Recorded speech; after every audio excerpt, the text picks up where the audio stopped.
दोस्तों नमस्कार। नेता बचाएं या पार्टी बचाएं, यह सवाल तो पहले भी था, यह सवाल आज भी है।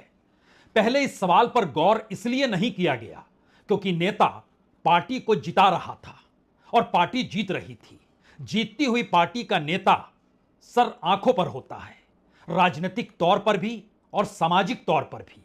और ऐसे में एक सामाजिक सांस्कृतिक संगठन आरएसएस है जो यह मानकर चलती है कि राजनीति का पाठ इस देश में जरूर चला जाना चाहिए, लेकिन एक शुद्धिकरण के साथ जिसमें समाज की भागीदारी हो। लेकिन धीरे धीरे बीते 10 वर्षों में जो प्रशासन, जो शासन, जो राजनीति के तौर तरीके मोदी सत्ता ने इस देश के भीतर परोसे, उससे प्रभावित बीजेपी भी हुई। और यह सवाल धीरे धीरे उसी शक्ल में सामने तो आया कि नेता बचाएं या पार्टी बचाएं, लेकिन इस बार जिस शक्ल में आया उसमें सवाल यह है कि नेता को बचाएंगे तो पार्टी खत्म हो जाएगी, पार्टी को बचाएंगे तो नेता को बदलना होगा। राजनीतिक तौर पर यह मैसेज बीजेपी और संघ के भीतर उछलने लगा है। सामान्य तौर पर अक्सर संघ यह देखता परखता रहा कि कोई भी बीजेपी के साथ खड़ा व्यक्ति, नेता, मंत्री, सांसद, विधायक, मुख्यमंत्री, कोई तो कुछ कहता नहीं है क्योंकि सभी को राजनीतिक जीत चाहिए। और इसीलिए जिन सवालों को संघ उठाता था वो सवाल उस राजनीतिक शोर में दफन हो जाते थे। लेकिन अब सवाल तो कुछ और हो चला है। नेता, मंत्री, सांसद, विधायक यह तो राजनीति करते हैं और यह तो अपने नेता के सामने दबे हुए रहेंगे ही। लेकिन इस देश का वोटर, इस देश का वह वोटर जो पीढ़ियों से आरएसएस के साथ है, इस देश का वह वोटर जो जनसंघ के दौर में भी सक्रिय था और बीजेपी के दौर में भी सक्रिय रहा। लेकिन फिर ऐसा क्या हो गया कि इस बार हरियाणा में वोट डालने के लिए वो घर से बाहर नहीं निकला। पिछली बार की तुलना में सिर्फ 1.5% वोटिंग कम हुई।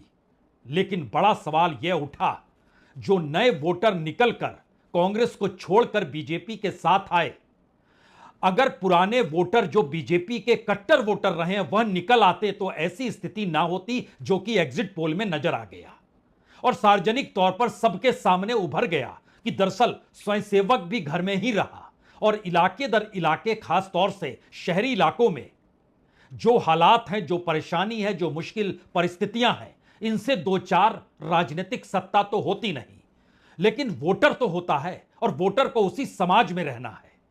और इन्हीं परिस्थितियों के भीतर अब अगला सवाल संघ के सामने यह भी आकर खड़ा हो गया, अगर हरियाणा में उसके अपने वोटर नहीं निकले, जिसे वह हिंदू वोटर के तौर पर कहने से चूकते नहीं है, लेकिन बीजेपी हिंदू वोटर नहीं कहती है। बीजेपी तो हिंदुत्व का नाम लेकर तमाम वोटरों को साथ रखना चाहती है।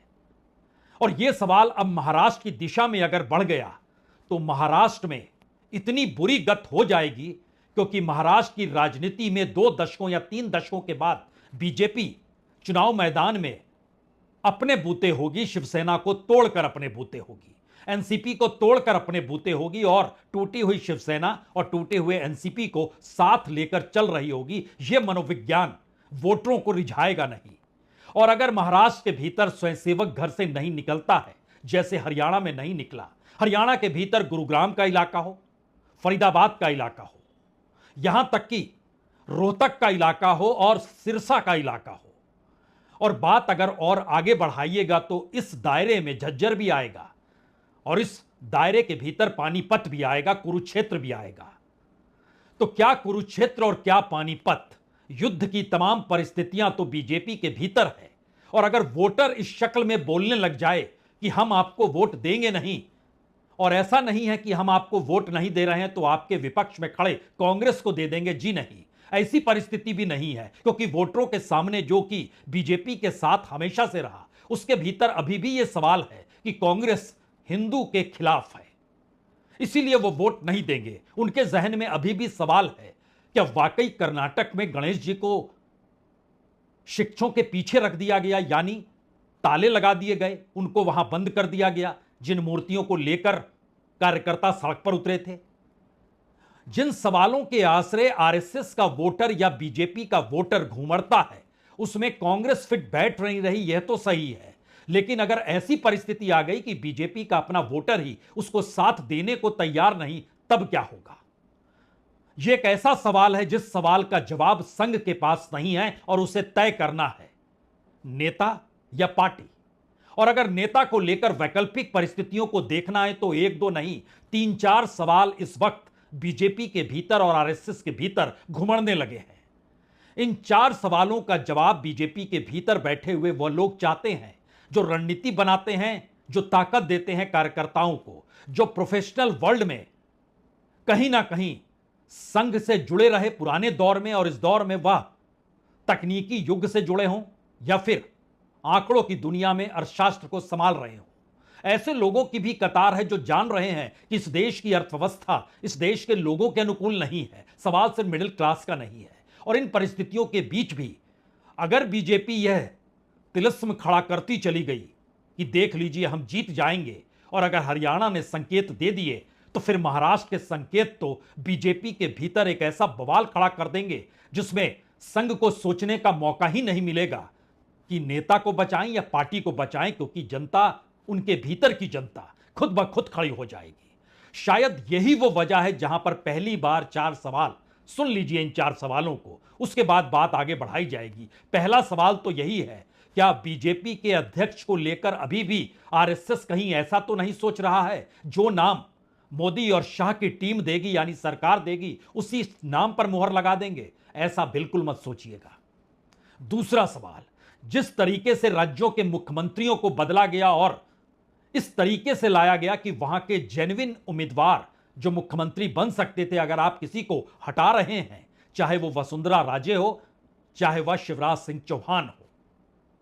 मत यह भी है कि दरअसल बीजेपी के सिर्फ 3 मुख्यमंत्री ही इस दौर में फिट हैं।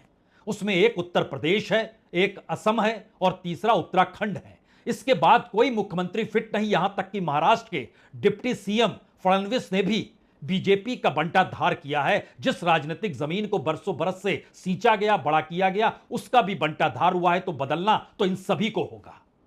यह दूसरा सवाल था। तीसरा सवाल था कि विकल्प क्या है आपके सामने, प्रधानमंत्री पद को लेकर कौन सा व्यक्ति है जो फिट बैठेगा।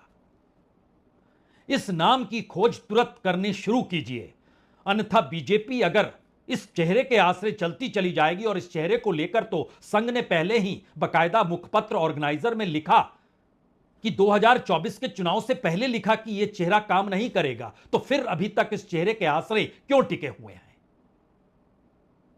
और चौथा सवाल योगी को लेकर है। योगी के उत्तर प्रदेश में होने पर कहीं ना कहीं इस देश में उन वोटरों को एक आस है कि योगी हैं, तो उन वोटरों को आस है कि वह जिस उम्मीद के आसरे या जो बरसों बरस की मेहनत उन्होंने जिस भी रूप में की, और जाहिर है जिस भी रूप का मतलब यह है कि जिस हिंदुत्व का बोलबाला होना चाहिए और जिस हिंदुत्व या हिंदू मुस्लिम की पराकाष्ठा में बीजेपी ने राजनीति की, उसको लेकर प्रधानमंत्री मोदी तो चूक गए। वो अपनी राजनीति को साधने में लग गए, खुद को बचाने में लग गए। लेकिन योगी को परेशान क्यों किया जा रहा है? और क्या वाकई योगी अध्यक्ष या योगी प्रधानमंत्री इन दोनों पद में किसी पद के लिए फिट नहीं है? प्रोफेशनल एस्पेक्ट में सवाल तो उन लोगों का है जो बाहर रहते हैं, लेकिन संघ से जिन्होंने बचपन में ट्रेनिंग पाई है। कोई भी ऐसा राज्य आप खड़ा क्यों नहीं कर पाए जिस राज्य के आश्रय कह सकते थे कि देखिए बीते 10 बरस में यह हमारा एक मॉडल है। आपने एक मॉडल गुजरात में खड़ा किया, हमने मान्यता दी, लेकिन यह मॉडल उत्तर प्रदेश में क्यों खड़ा नहीं किया गया? और उसको उस तर्ज पे क्यों नहीं? अगर उत्तर प्रदेश में जो आरएसएस की सोच है, जो बीजेपी शुरू में आई उसकी जो सोच समझ थी, उस आश्रय अगर उत्तर प्रदेश को खड़ा कर दिया जाता, क्योंकि 2017 से तो लगातार बीजेपी ही है और बहुमत के साथ खड़ी है, और वो पूरा किला ढहढहाते हुए अब दिखाई दे रहा है कि 2027 के चुनाव में लौट भी पाएगी या नहीं लौट पाएगी। उसके पीछे भी 2 ही वजह है, एक तो दिल्ली की सत्ता और दूसरा दिल्ली की सत्ता के जरिए जो ताना बाना योगी सरकार के लिए बुना जाता है, उनकी परेशानी को लेकर बुना जाता है और दिल्ली से परेशान किया जाता है। उसमें तो इस देश के भीतर ना कोई प्रयोगशाला बचेगी, ना कोई किला बचेगा। तो क्या वाकई इस वक्त सरकार का रंग उतरने लगा है? क्योंकि उन्हें समझ में आने लगा है कि हरियाणा के चुनाव परिणामों में जो भी मुद्दे बीजेपी ने उछाले, वह मुद्दे कांग्रेस से छिटक कर आए हुए थे। चाहे वो शैलजा का मुद्दा हो, चाहे दलितों का मुद्दा हो, चाहे छत्तीस बिरादरी का मुद्दा हो, चाहे जाट का मुद्दा हो, चाहे हुडा का मुद्दा हो। लेकिन यह परिस्थिति महाराष्ट्र में नहीं बनेगी। यहां तो बन गई तो कुछ वोट संभल गए, अन्यथा जो रिजल्ट आना था वह तो 75 से 80 सीटें कांग्रेस जीत जाती अगर वह एकजुटता के साथ नजर आती। वह कुछ कम इसलिए हुआ क्योंकि वही वोट बैंक छिटक के आ गया। अब यहां पर आखिरी सवाल जो पॉलिटिकल तौर पे उभर रहा है वो महाराष्ट्र को लेकर इस हद तक है कि क्या किया जाए। और संयोग से कल प्रधानमंत्री मोदी महाराष्ट्र में थे। वह जिन बातों का जिस तर्ज पे जिक्र कर रहे थे और संयोग से कल ही राजस्थान में उन्हीं बातों का जिक्र सरसंघचालक मोहन भागवत अपनी तर्ज पर कर रहे थे। इन दो बातों को अगर आप मिलाइएगा तो आप समझ जाएंगे कि दरअसल यह कैसी घड़ी बीजेपी और आरएसएस के लिए है। पहले तो प्रधानमंत्री मोदी की इस आवाज को सुन लीजिए। कांग्रेस सरकार बनाने का सपना देख रही है। कांग्रेस जानती है कि उसका वोट बैंक तो एक रहेगा, लेकिन बाकी लोग आसानी से बढ़ जाएंगे, टुकड़े हो जाएंगे। इसलिए कांग्रेस और उसके साथियों का एक ही मिशन है, समाज को बांटो, लोगों को बांटो और सत्ता पर कब्जा करो। इसलिए हमें अतीत से सबक लेना है।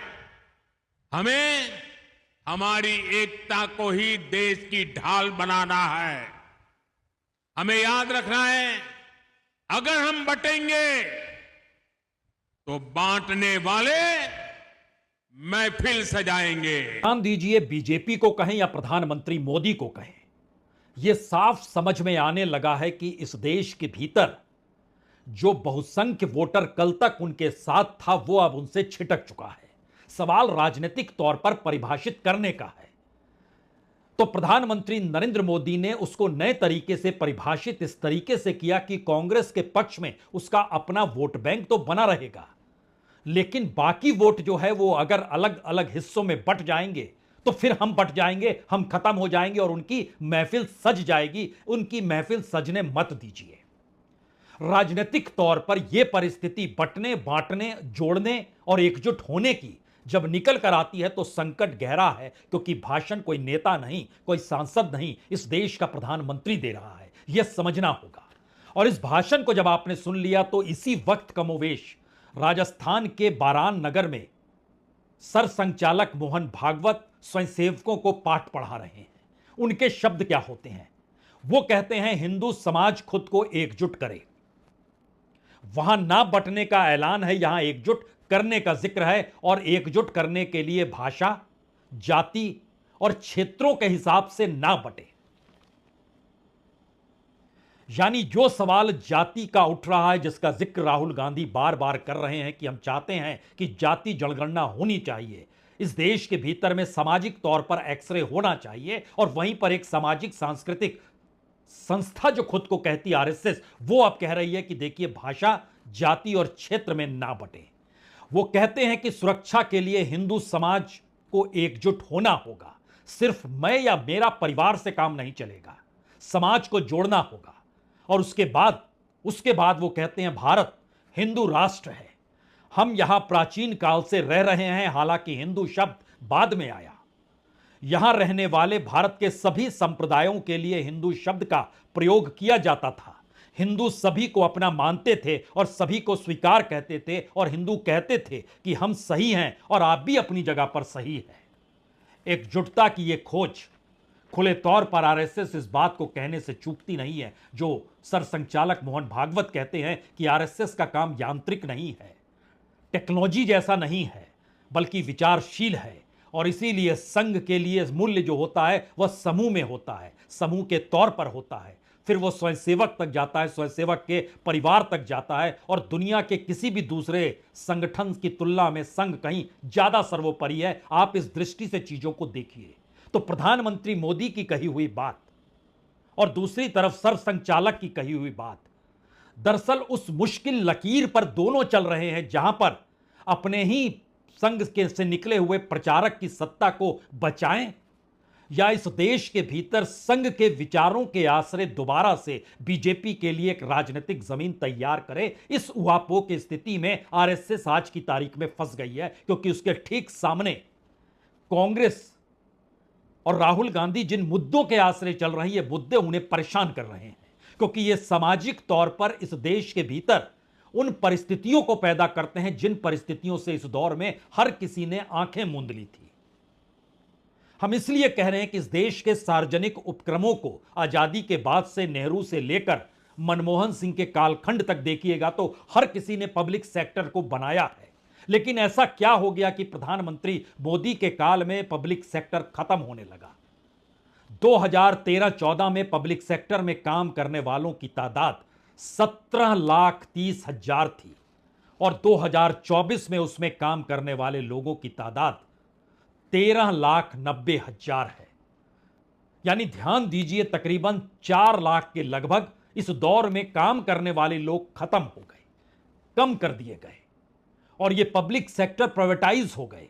हालांकि इसको नए शक्ल में राहुल गांधी कहते हैं कि पब्लिक सेक्टर में चूंकि आरक्षण था तो वो आरक्षण उन्हें अब नहीं मिलता है, चूंकि प्राइवेट सेक्टर में आरक्षण की व्यवस्था है नहीं तो वहां नहीं देते हैं। लेकिन एक पूरी प्रक्रिया के तहत चीजें कैसे खत्म की जा रही है, सुन लीजिए। राहुल गांधी भी कल महाराष्ट्र में थे और कल ही वो जिक्र कर रहे थे इस बात का। पहले पब्लिक सेक्टर हुआ करता था, पूरा का पूरा प्राइवेटाइज कर दिया। पहले उसमें रिजर्वेशन थी, अब पब्लिक सेक्टर गायब। एक के बाद एक प्राइवेटाइज हो रहा है। सक्सेसफुल पब्लिक सेक्टर यूनिट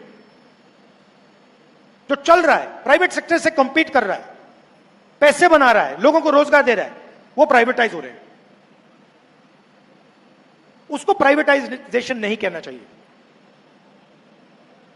उसको डी रिजर्वेशन कहना चाहिए कि आपने उसको वहां से रिजर्वेशन हटा दिया, डी रिजर्व कर दिया और आपने रिजर्वेशन हटा दी। तो अब सवाल उठता है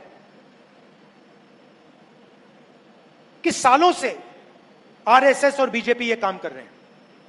राहुल की बातों को अगर आप शुद्ध तरीके से राजनीतिक तौर पर भी लें तो उसका सबसे बड़ा मैसेज तो यही है कि इस देश के भीतर जाति की राजनीति या सोशल इंजीनियरिंग के शगुफों के आश्रय जो भी राजनीति अभी तक साधी गई, उसमें राहुल गांधी ने इस देश में एक बड़े वोटर को कांग्रेस के करीब लाकर खड़ा कर दिया, क्योंकि बीजेपी के पास इसकी काट नहीं है और बीजेपी इस दिशा में बढ़ नहीं सकती है, क्योंकि वह राजनीतिक तौर पर और सत्ता संभालने के बाद जिस कॉरपोरेट प्रेम में चली गई, उसके हालात तो इस देश की आंखों के सामने हैं कि इस देश के भीतर कैसे बेरोजगारी का आलम बढ़ा, कैसे इस देश में प्रति व्यक्ति आय कम हुई, किसानों को लागत नहीं मिल पाई, डिग्री हाथ में लेने वालों को नौकरी नहीं मिल पाई। लेकिन इन तमाम परिस्थितियों के बीच कॉरपोरेट का नेटवर्थ बढ़ता चला गया।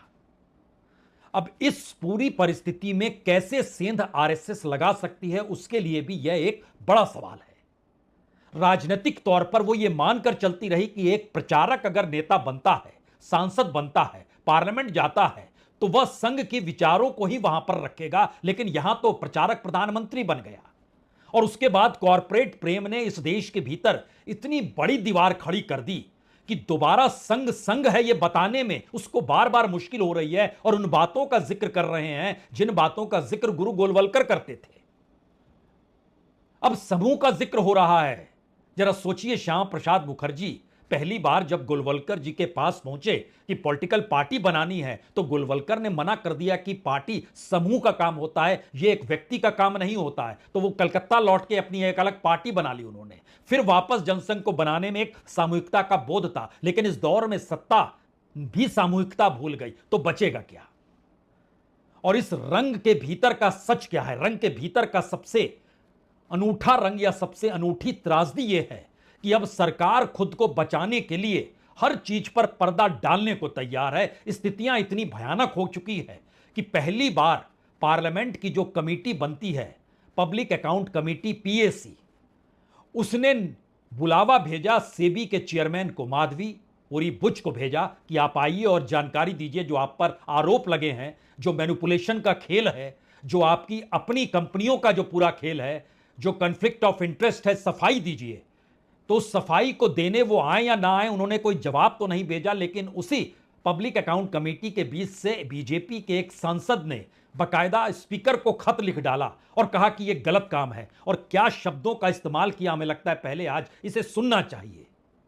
निशिकांत दुबे जो कि केसी वेणुगोपाल चूंकि चेयरमैन है पीएससी के, और इसमें जो लोग हैं इसमें 22 लोग होते हैं, उसमें से 10 लोग बीजेपी के हैं, उनके सहयोगियों के 3 और हैं, 9 ही सदस्य हैं जो विपक्ष के हैं। बावजूद इसके जैसे ही बुलावा भेजा गया, इन्होंने पत्र लिखा जो स्पीकर को, उसमें उन्होंने इसको अनकॉन्स्टिट्यूशनल डिसडेनफुल एक्ट बताया।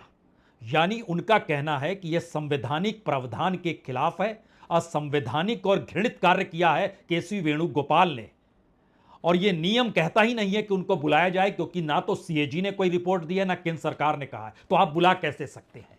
अब आप सोचिए, पार्लियामेंट्री कमेटी बनी हुई है, उसके भीतर भी बीजेपी लड़ रही है, और जबकि बीजेपी की सदस्य नहीं है माधवीपुरी बुच, उस तो नियामक संस्था को देखती है और उसके जरिए लोगों के हितों को संभालना, और वो हित डावाडोल हो गए, इसीलिए वो कमेटी बुला रही है। लेकिन जिन शब्दों के जरिए जिन बातों को लिखा गया, इसमें और भी चीजों को समझना चाहिए कि उन्होंने सीधे तौर पर कहा ऐसी क्या वजह है कि यह असंवैधानिक है, गैर कानूनी है, यह अत्यधिक निंदनीय है। उन्होंने कहा कि सेबी की जो चीफ हैं बुच पर हितों के टकराव का जो आरोप लगाया गया, यह totally unconstitutional, illegal, highly deplorable act है और इसको इन्वेस्टिगेट करने का कोई अधिकार नहीं है। इतना ही नहीं, यह भी कहा गया कि भारत बड़ी तेजी से दुनिया में विकास कर रहा है, और ऐसे में अगर बुच को बुलाया जाता है तो यह लगता है कि दुनिया के भीतर जो टूल किट होता है उससे ये खेल रहे हैं और उसी आश्रय काम कर रहे हैं। यानी भारत के विकास को दुनिया देख नहीं पा रही है, इसीलिए सेबी चीफ को आप मत बुलाइए, ये तो दुनिया के हाथों खेलने। कुछ ऐसा ही जिक्र प्रधानमंत्री ने भी किया, सुनिए जरा।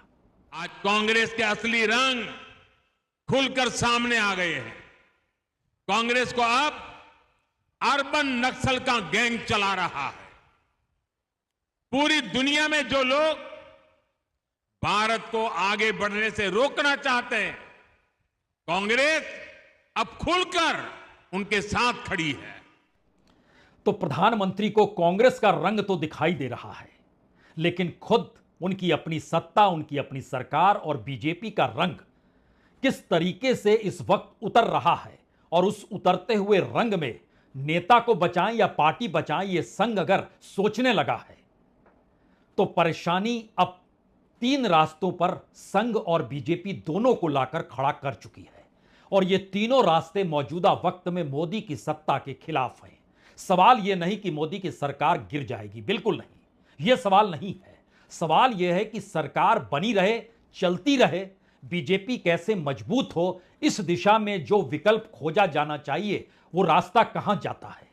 सहमति असहमति के बीच खुले तौर पर बीजेपी के भीतर से कोई नेता अगर बोल पाने की स्थिति में नहीं है, तो क्या वो हरियाणा के बाद महाराष्ट्र के चुनाव में अगर जो बुरी गत आरएसएस खुद देख पा रही है वैसा हो गया तो कौन किस रूप में निकल कर आएगा, संघ को इस बात की भी चिंता है। सवाल अनुशासन का नहीं, बल्कि अनुशासन से एक कदम आगे का है।